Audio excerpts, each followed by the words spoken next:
المريض اللي بيشخر ويتخنق وهو نايم، قلنا من أهم طرق العلاج حاجة اسمها السيباب أو العلاج بالهواء القوي المضغوط اللي بيخش من الأنف أو الفم عشان يفتح مجاري النفس. طيب إيه اللي بيوصل لنا الهواء؟ في ماسك بنلبسه بطريقة معينة، وهو ده اللي بيفرق من إنسان للتاني في راحته بغض النظر عن التكنيكاليتي أو تظبيط الجهاز اللي بيدخل لنا الهواء دي مفروغ منها، لكن اللي بيديليفر أو بيوصل الهواء هو الماسك اللي أنا بستخدمه.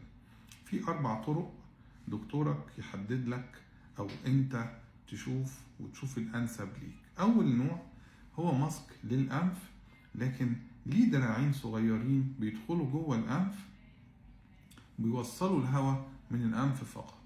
تاني نوع بيغطي الأنف كلها وبيدخل الهواء بس للأنف، وده مختلف عن ده، لكن الاتنين بيغطوا منطقة الأنف.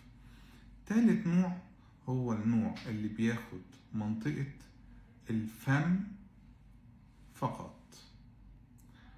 أما النوع الرابع والأخير هو النوع اللي بيغطي الفم والأنف كلها، وعليك إن أنت تختار النوع الأنسب ليك وتشوف علشان تبقى بتاخد العلاج الأريح علشان تتقي شر الاختناق أثناء النوم.